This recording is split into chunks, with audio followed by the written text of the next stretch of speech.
Before we dive into today's episode, I wanted to share with you my new favorite virtual vision board. You know that I love all things affirmations, visualization, and meditation, and we talk about these topics often on the podcast. So when I came across the Perfectly Happy Vision Board app, I was really excited to try it out. What I love most about it is that it's a convenient and powerful way to visualize your dream life, become clearer in what you want to achieve, and it helps you stay focused and motivated.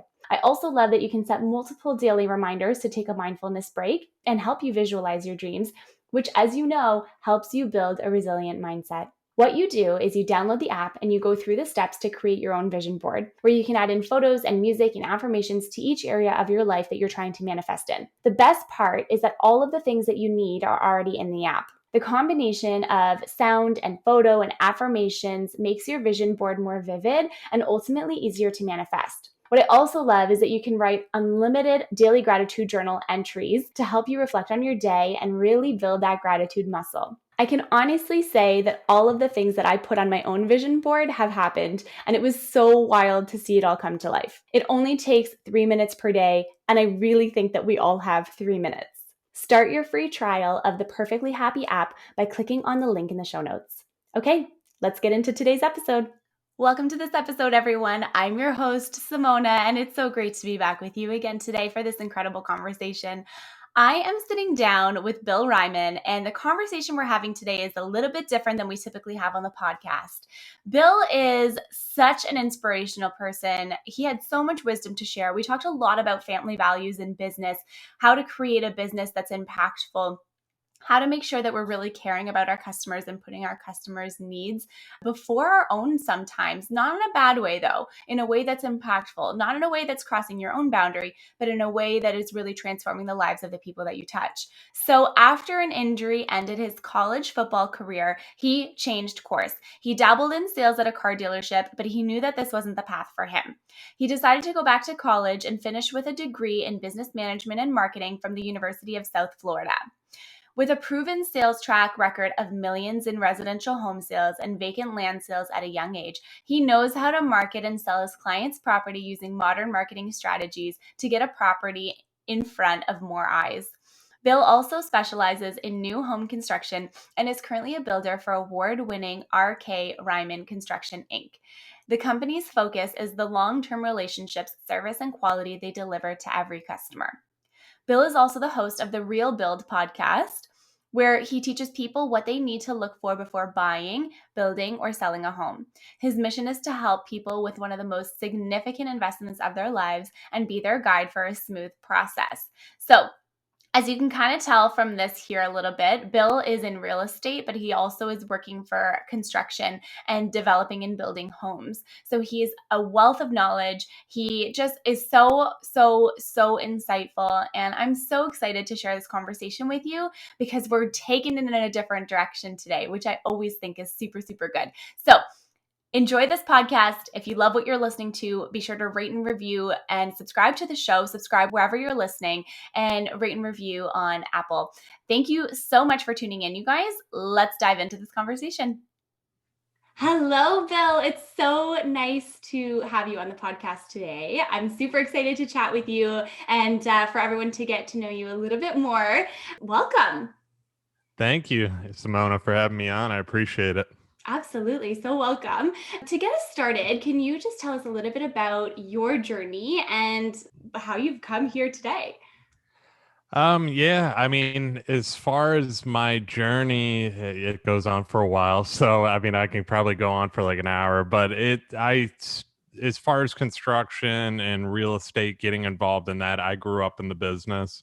My dad has always been in the construction business, obviously since I was a little kid. So I always would go to job sites, he would always put me to work. I come from a very blue collar, work for what you get, what you want type family. My dad has been that way my whole entire life. So anything I have wanted in life, I had to work for it. And anybody that knows me will attest to that too, because I was always the one that missed out on the fun stuff because I had to go to work. So grew up in the business, construction.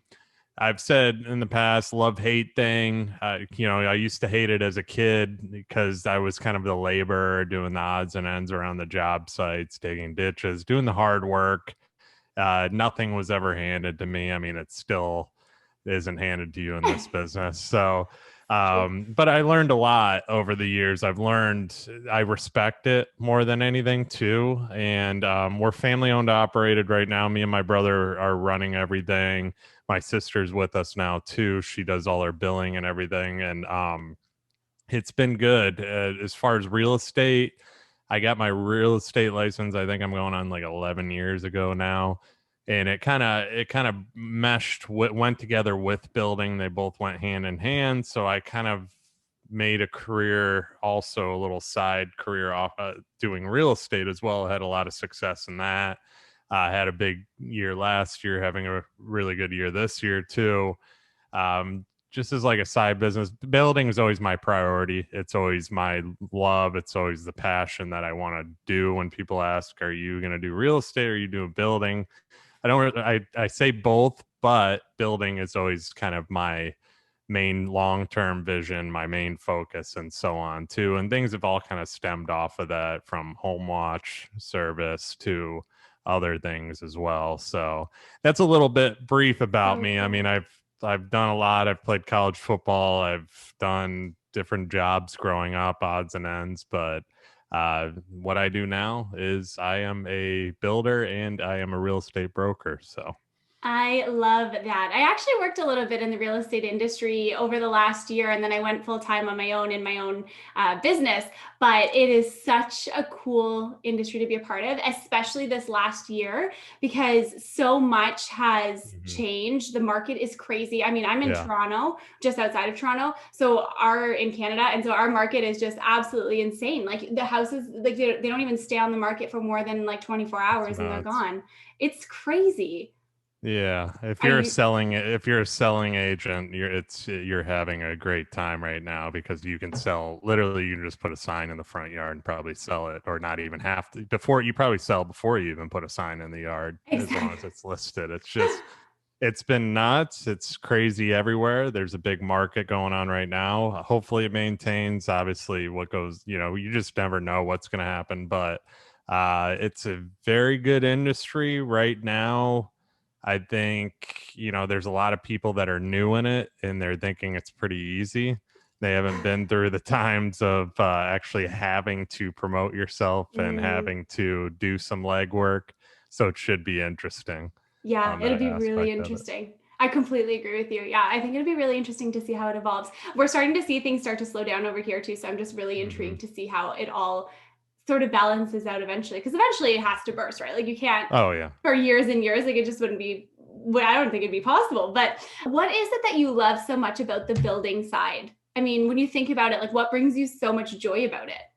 I love I mean, like today, for example, before this, I was with some customers. I was helping them with, they were doing their plumbing fixture selections. We were having a good time. They were actually sitting in tubs and so on for their master, testing them out. And I just love the aspect of working with clients, doing, that helping with the design phase, being involved in the design process. And as a little kid, I mean, I used to always build stuff, Legos, whatever you can imagine. I always had a very good imagination, and now I'm building now I'm building houses. So it's like, I help with that blueprint stage, that design stage, and watching these things come to life and take shape and being a part of that process too. I love it more than anything. And actually them asking my opinion on stuff all the time and expertise and so on too. That's probably my favorite part of it. And then the finished product, making sure we deliver a superior product. I mean, that's kind of how I've tried branding us and our company too, is just we go above and beyond. We're high end builder. We're mostly Mm. specialized in the luxury end, but we're so detail oriented too. Like me and my brother literally go through so many different punch outs. The warranty, even after the client takes possession of the house, we want to take care of people as well. And I've made a big emphasis on that. But it's just that client relationship, watching them take possession of the house, how happy they are Mm. too, is in the process of that I helped design this thing and bring this thing to life is what I love and enjoy too. So, That's so amazing. I love that. I really agree with you. I feel like the client experience, I think, regardless of what industry your business is in, is so important, right? Because people mhm, are trusting you to deliver on what you say you're going to deliver on. mhm. And I think it's a really interesting conversation to have because I think that's what really separates you from the rest, right? It separates you from your competitors and it makes you the go to and the top of mind person to be, I don't know, like to be creating and building for your clients. And so, how would you say that, like, your values, your family owned business, how would you say that those values have influenced the direction and the growth that your company has had, but also where you envision it going in the future? Yeah, I mean, I always preach on what my dad taught me. Growing up, my dad was very detailed. He was very meticulous and he wanted stuff done right, clean job sites, so on. So that's kind of, I mean, and when you're the one doing it and having to clean the job sites and do the odds and ends around, making sure everything's spotless, walk around the outside, make sure everything looks good as well. That's like what really taught me too throughout my like growing up too. My dad always said everything has to be spotless, clean, done right, correct, and also take care of the client, make sure the client is happy. So Mm, that's kind of been instilled in me and my brother too, to where you can't be sloppy, you can't, just because I've seen other builders, I've seen their stuff, I've seen how they have messy job sites, how mm, there's just crap all over the place and so on. Your job is kind of a representation of who you are as a builder, and in the end too, people see that, they notice it. I mean, when we're doing 4 punch outs, and when I say punch out, that's when we kind of walk through, mark up, blue tape everything, make sure it's perfect prior to a next stage happening. We do 4 of them when a common builder is probably only doing 1 of them. So that wow. just shows you the detail and how detail oriented we are. So it's just, that was one thing growing up too, was my dad kind of instilled that in us, and I guess having the respect for it because we had to do it personally, and actually Yeah. do the labor and so on. It's just kind of engraved in our heads now to have that respect, and clients appreciate it too. Hmm. So in the future, to answer your question there, I really put an emphasis on doing the right thing. It's not just about the money. It's about helping these people too, because a lot of the selection stuff they don't know. I like today. I'll use today for example. They were looking at faucets that were high end faucets that were another $450 per faucet. And Wow. I was like, well, why are you doing that there? It doesn't make sense. Save the money. You can get this one that's $450 less. And nobody's even going to notice this is going in a pantry, or this is going in that help. Even toilets. I mean, they were looking at toilets that were like 900 and something dollars. I was like, these are bathrooms, they're toilets. Somebody's not going to walk in the bathroom and say, wow, that's a great looking toilet, So it's just doing the little things. Those little things though, they make a difference for the client, and not a lot of builders are willing to do that and do Mhm. that extra little touch or give their opinion and just help.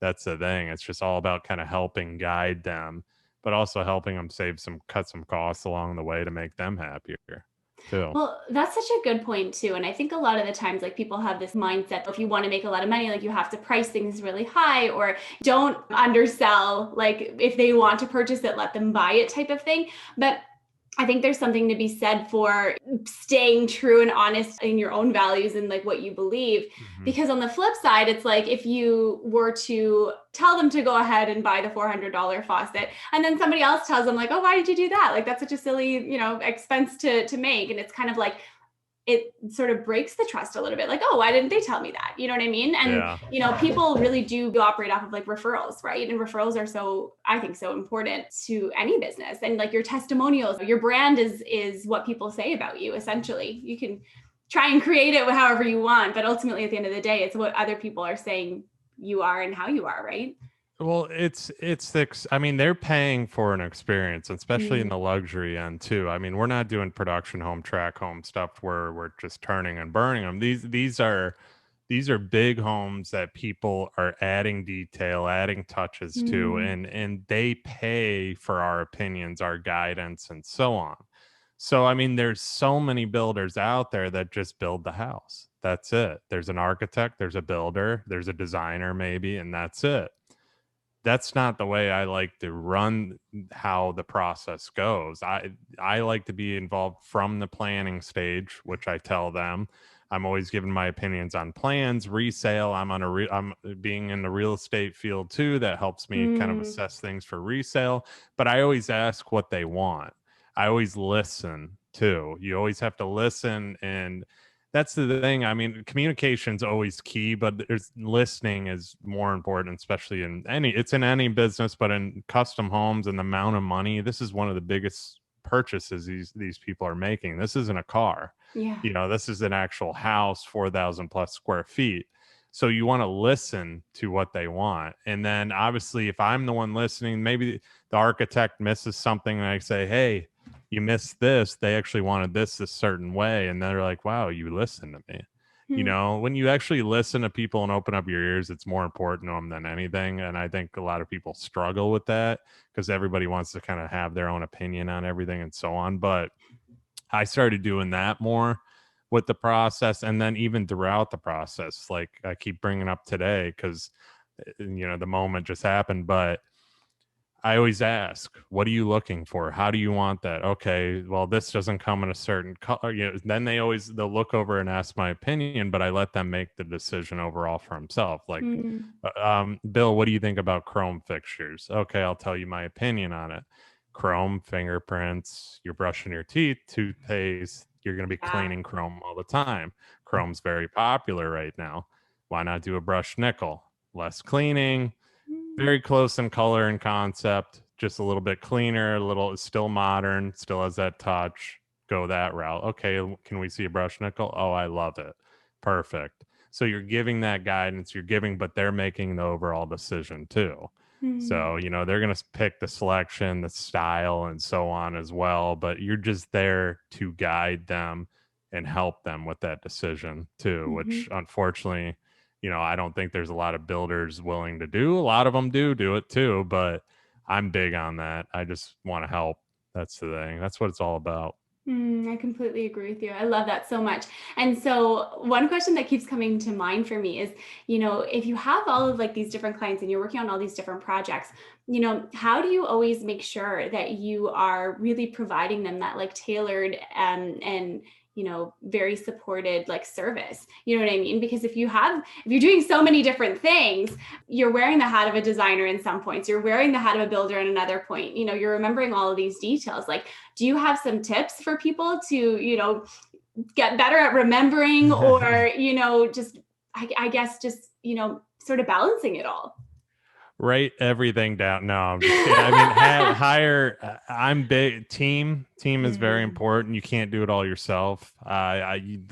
The older I get, I guess the more I realize that too. And it's hard for especially entrepreneurs to kind of let go, let people help make decisions within a mm, business too. And it's because running a business, it's your child. You're growing this thing, you're making, but you want it done a certain way. mhm, And it's hard to let things go, but if you hire the right people and put those right people in place, that makes a big difference.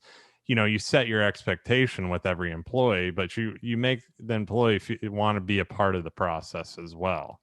And it's something that's very important, especially in custom homes. It's something necessary, having the right people in place. Like, where I'm gifted at certain things, my brother's better at other things. And where I can't handle something, the girl that's doing our selections handles that aspect of it. I don't want to handle the billing end of things, so my sister handles that. But my sister doesn't want to talk to anybody. I talk to everybody.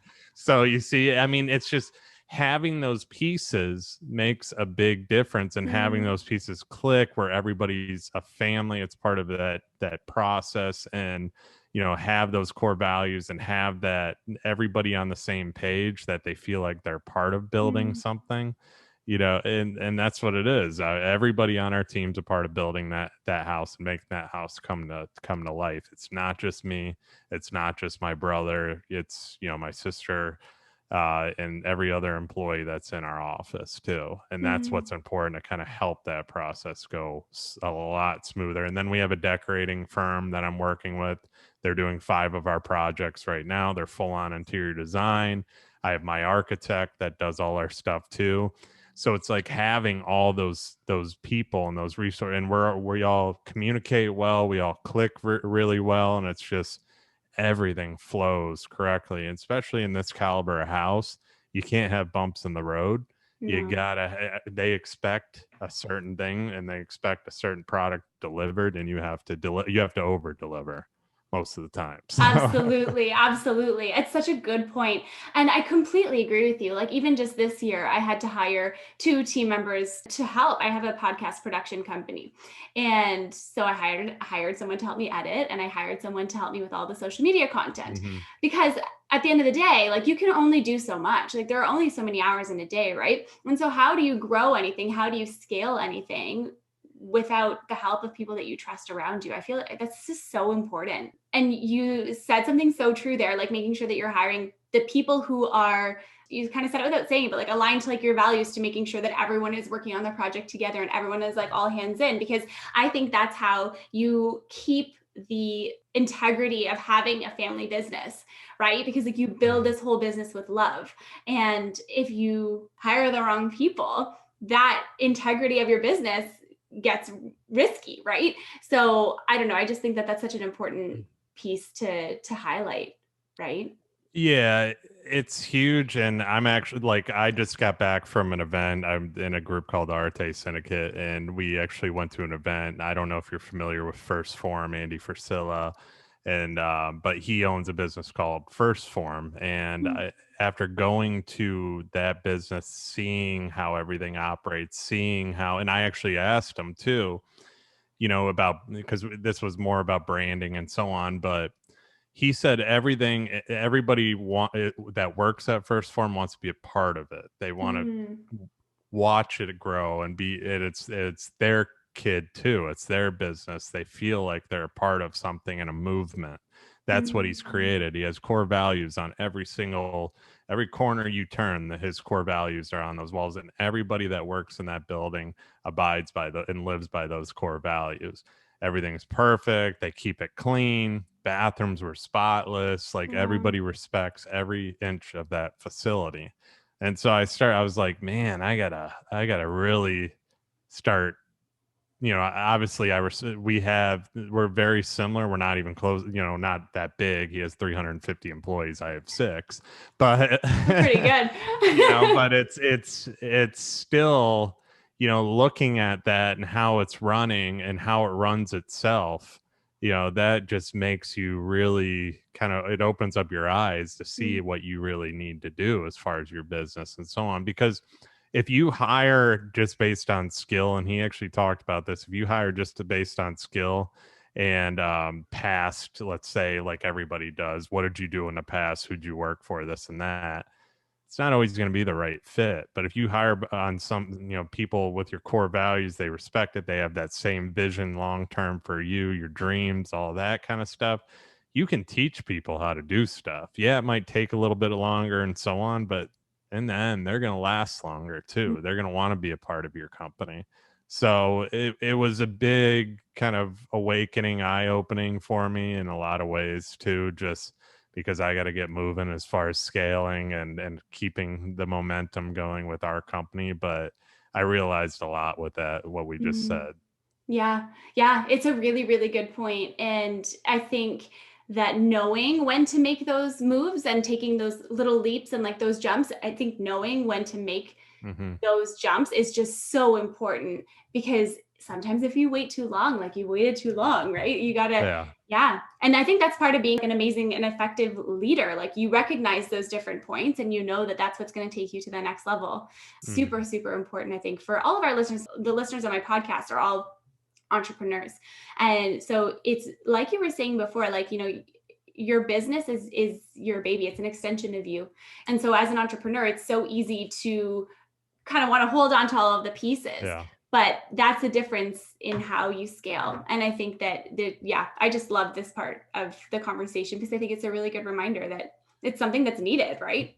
Yeah, well, not a lot of people are just hesitant, like you said. A lot of people are hesitant to scale, expand because they're, I want to say they micromanage everything. They want everything ran how they are. They want everybody, but we can't clone ourselves. Exactly. There's one of us.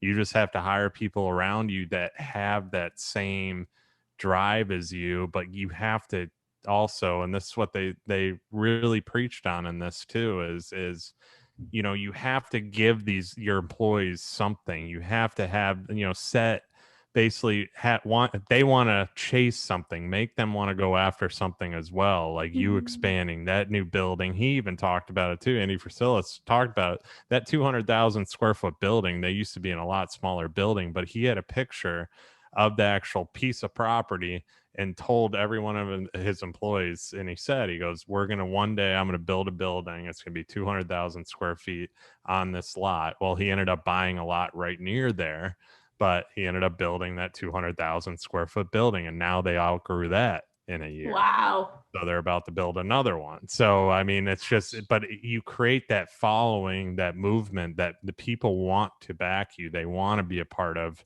what you're doing and that growth of the business. And they know they can grow with you along that journey as well. So Mm-hmm. it was so important. It was a very big awakening in a lot of ways too, because we're always so hesitant to when should I start expansion and so on. Maybe I shouldn't take on as much.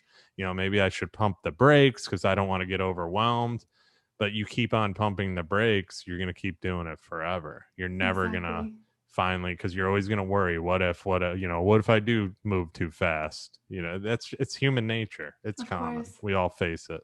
Exactly. I feel like you're speaking like right to me right now because I had a really hard time. I'm one of those people that I never considered myself a micromanager. Never, never, never until I went to Mhm. outsource something. And so I outsourced editing. And for me, like I'm so meticulous in making sure that I'm the same everything is way. done right, but it's your name on the door, right? Like, and so if you are doing something and if you have a client and you're doing work for a client, like you're going to put your best foot forward. I would hope that you would, if you're running a business. But for me, it was like one of the hardest things to do was to like let go. But what I realized is how important it is for me to communicate my vision to the people. Because like you said, like there's only one of you and people don't know what's inside your head. People don't know how you feel about a specific thing, right? So that was a huge learning curve for me. And it was a great lesson to learn because if you always hold on to everything, I feel like you end up losing a lot of it because you can't do everything by yourself. What you just said right there too is it was figuring out how to communicate that vision. That's one of Mm, the biggest problems everybody has is they don't know how to communicate it. They don't know how to tell people, and that's the problem with communication and also listening, which we all have our issues with as well because we want to talk, we want to give our opinions. That's just the world we live in. That's just human nature. But if you actually listen or you actually communicate what exactly you want, somebody doesn't knock it out of the park, you can find somebody else that will, mm-hmm. and that's the thing. And it helps with you too, because it takes gives you time, because time's one of the most important assets that we have. We all, the older we get, the more we appreciate it. The more Yeah, we work, the more we appreciate it, because it feels like you blink and the week, we're already, it's like the week's over. So it's it's just, crazy. yeah, time just keeps flying by. But one thing that I've really learned to appreciate is time, because a lot of people say, I don't have time, I don't have time. But a lot of people don't realize why they don't have the time. They waste a lot of it. They Mm, waste a lot of it doing stupid stuff. They waste a lot of stuff, by sitting on the couch, watching Netflix. There's nothing against that. If you want to do that, go ahead and do it. I just choose not to. I choose to spend my time maybe editing at night or doing stuff like editing my podcasts or videos or anything I can do because I have that time to myself to do exactly. it. And it's like, I'd rather do that. I got friends all the time, hey man, hey, want to hop on this or do this? And I'm like, no man, I got, like, I have a side business that I do sports card investing and so on too. I'd rather deal with that and look at my numbers with that and so on. It's Yeah. just how I'm programmed, and we're programmed different as entrepreneurs. It's just Mm-hmm. how we figure out how to utilize these different things of time. Some of my mentors, like some of the stuff, I mean, they had 8 businesses they're running. So I have no excuse for saying I don't have time to do something, Mm-hmm. because I look at them, and if I want to get to their level where it's private jet level, okay, I can't have that excuse. I got to Mm-hmm. figure it out, put my head down and work. That's the thing. Exactly. So, I love that. That's so good. And it's such a good point, a good reminder. I do think that entrepreneurs are just wired differently, though. I really agree with that. Like, I yeah. hear a lot of the time, well, you just work all the time. Like, you're always working. And I'm just like, but it's not work. Like, first of all, I think when you actually enjoy what you're doing, it doesn't actually feel like work. It doesn't feel like No. a burden. When you think of like work in the traditional sense of, going to work and going to your corporate job and this and that, like, it feels like work for most people. Hmm. But yeah, I always think to myself, I'm like, it's not that bad. Like, I would rather spend a Monday night editing a podcast, Hmm. because that is, that's what brings me joy. And I learn so much. Like, I listen to hours of podcasts every single week and just learn so many different things in so many different industries and niches. And it's incredible, right? Like, it's just incredible. It's the So, thing. If you're not learning from, I mean, you're taking the time to listen to other podcasts and learn. I do the same thing. I look at them, I see how they write their content, and that's you learning to get better. yeah, And I actually ask questions of people and so on, and I'm sure you do the same, where you're trying to figure out, okay, what placement do you put it, or what category are you under, and so on. I'm constantly, I mean, I'm 100 episodes in on mine almost, and I just changed the category again because, I found out a way to improve it even more. So you're exactly. always just, if you're an entrepreneur, you're always trying to figure out how to level up. No, and even in those small areas too, like podcasting, that's not my full-time job, but I do it, and I want to make sure my content's getting out as much as possible. So you're always figuring out something, some way, somehow, to get better. I Let's put love it that that. way. I love that. I couldn't agree with you more. I'm curious, when you get to build these homes for people and help people find their homes, with the real estate side, and even more so than, and you kind of touched on this a little bit, but I'm curious if you have any other thoughts, like, even more so than just the dollar that's behind it. Like, what does it mean to you to be able to provide that for somebody? The money's good, obviously, and it's a great part of it, but it's not. I mean, I don't want to sound cliche because it's not, saying it's not about the money or whatever. I mean, and we all work for money. Let's Of course. get that fact Of straight. course. We're not, none of us like to work for free. I mean, I get out of it just the satisfaction of helping people, even on my real Mm, estate side too. Like, I just enjoy, I don't have to do real estate, but I do it. I take the time because I want to help people, and I do it the right way. And mm, people see, and then by saying the right way, let me reemphasize on this, is I kind of give my opinion on stuff. A lot of realtors wouldn't do this. They wouldn't mm, say that's a bad property. They'd say, "Oh, you like it? Okay, let's put in an offer." That's kind of your common realtor. Just try and get them to buy whatever you can, and then move on to the next one. I hate to say it, but that's common. That's common in mhm, any sales. I've learned, I mean, it's not even learn, it's just who I am personality wise and so on. I want to put people in the best property possible that's going to give them the best resale out of it as well. mm, I always think future. That's just how my brain works. And also, I always think longevity, how it's going to last, what if there's any issues. I kind of, as I'm walking around, I'm assessing these things. People think I'm nuts. I'm like, showing a house, but I'm pulling open cabinets and, knocking on stuff and doing what's this guy doing, but it's just who I am in that aspect of it, because a lot of people hire me because I have that construction experience too. So I can look at something and assess it differently than a typical real estate agent would. mhm. Um, It's true. and then even on the building side too, like I want to be the best at luxury homes. Like that's just who I am. I still drive by if I see another builder sign in a lot. I still cringe. I mean, that's just competition in me. But I also want to teach people, and that's what like kind of I've been doing with my podcast is just teach people what to look for in certain things because we live in such a price driven world. That's in any business. I mean, people are used to going on Amazon buying the cheapest product and it just whatever works. But in homes, it doesn't work that way, and not a lot of people know certain things to look for in a house, that Mm, why a house may be more expensive than another house. There's people with budgets, that's fine, but on my end of building and what I'm doing, I I try and preach and showcase why we may cost a little bit more compared to the other guy. Where is he cutting corners? What is he taking out? What should you be looking for that they are pulling out to have a big difference in cost? Because they're doing it mm, somewhere. of And course. yeah, that's just kind of how I am as far as the building end of things. And it's just helping people doing it the right way, doing business the right way. I don't want to sound cliche with that, but it truly is. To me, it's like more passion than anything. It's just like doing it right and making people happy in the end too, but also continuing the customer service relationship.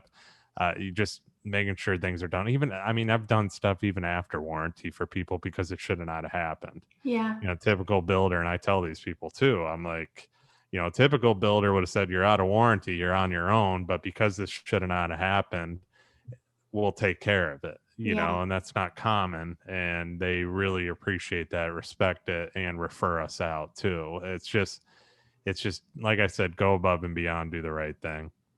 That's so good. And it's so true. Okay, Bill, this is my last question for you. And it's a question I ask all of my guests when they come on the show. And it's how can someone create a little more happiness in their day every day starting today? That's a good question. Just doing the right thing, like I said, talking about that is huge. I mean, when you do the right thing for and help people and just go about your work day, because we all work, and if even if you don't, just doing something positive throughout your Mm, day to help somebody is huge. Get around positive people. I mean, that's been one of my big changes, to just be around people that are positive, that and like, because it makes a big difference in your life, believe it or not. Get away yeah. from the gossip and all that Oh, yeah. crap.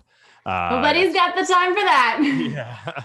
Yeah, it'll make a big difference in your life too, but just be nice to people as well, as much as possible. I mean, we live in a crazy world today, to where it's just, you run into so many different people, so many Mm, different attitudes, mindsets, opinions. It's just the best thing you can do is just try and get along with everybody. Everybody's so opinionated, and I've kind of, like I said, it goes back to the listening thing. Some people may not have the same views as you, but if you actually listen and open up your mind to them, I think that would change the world completely, because not a I lot of people agree. are willing to do that. Yeah. I've actually kind of changed my thoughts on that and just listened. I mean, politically, whatever you want to talk, Mm, religious, whatever, I'll listen. I may not have the same opinion as you, but I'm going to listen and hear you out, because we exactly. all shut each other down so much, so often, that I think that's part of the biggest problem with the world today. And that's why there's so much division and so on going on. Mm, So, if we all just listened, opened up our ears and listened to each other and actually heard each other out and just kind of shook hands and said, "Hey, man, your opinion's your opinion, or it is what it is. You could have that. That's where I'm at. We'll exactly. still be friends. Let's Exactly. shake hands and move on." That Exactly. would change a lot of things. So, hope Mhm. that was a good answer. I think it's a great answer. And I really do agree with you on that because, like, there are a lot of people who are our opinion, especially in this like day and age that we're living in now. There are so many things that we can have opinions about. But I think you and I are very similar in this. And, like, while I may not agree, I'm not going to tell you that I don't agree. What's the point? You know what I mean? Hmm. Let people are entitled to think how they want to think, right? And I think that's what makes life the way that it is. If we were all the exact same and had all the exact same opinion, like, and maybe in some respect it would be quote unquote better for like the world, if you will. But at the same time, like that's what makes people who they are. And I mean, I even just think of my family, like we all have different beliefs in my entire family. What am I going to do? Sit here and like try and get my point across? It's like, no, it doesn't change anything in my day or my life. Move on. No. It's something that needs to change. Will it ever change? I don't know, with all the crap that's out there and stuff that people watch. But I mean, I don't even watch the news anymore. I just Oh, me can't. neither. We shut that off. We shut that off at the beginning of 2020.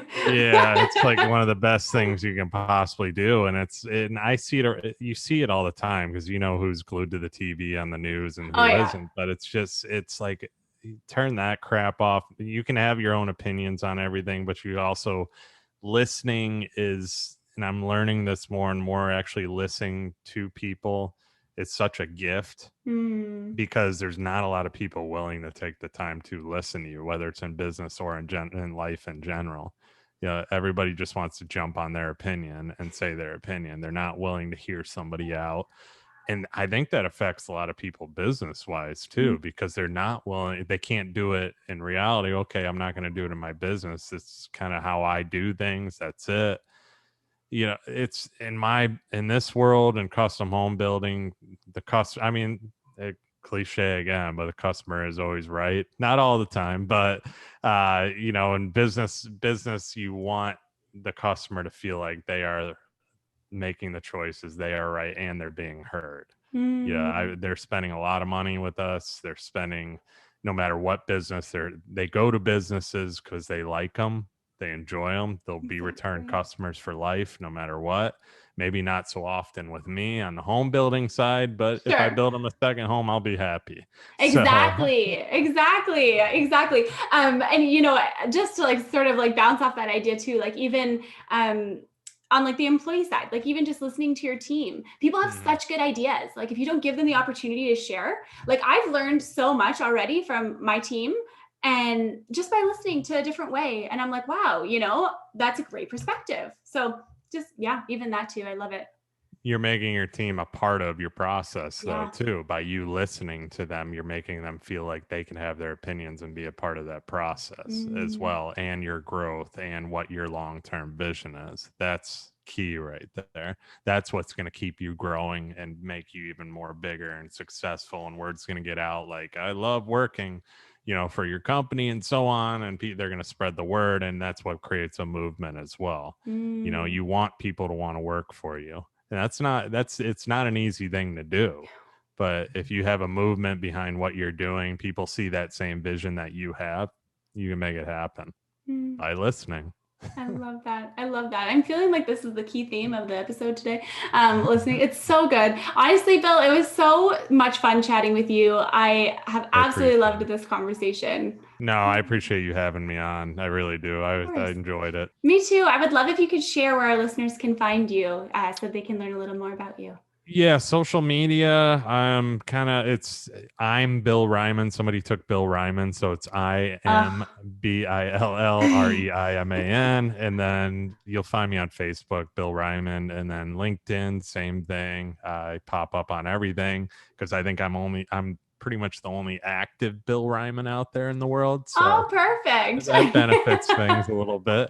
And then website, rkreiman.com. I have a podcast called The Real Build Podcast. Shows people what to look for in the construction and real estate industry. Very broad. So I have all different, I've had a closet designer. I've had all different little niche kind of things in the construction and real estate world on there. Mortgage people, insurance people, you name it, there's info for you on there to help you. So that is pretty much it. Or Google me, I'm sure I'll pop up. So. Amazing. I love it. We'll link it in the show notes for everyone so they can get in touch with you really easily. But thank you again so much for your time today. Yeah, thank you for having me. I appreciate it. Me too. Thanks so much, everyone, for tuning in to this week's episode.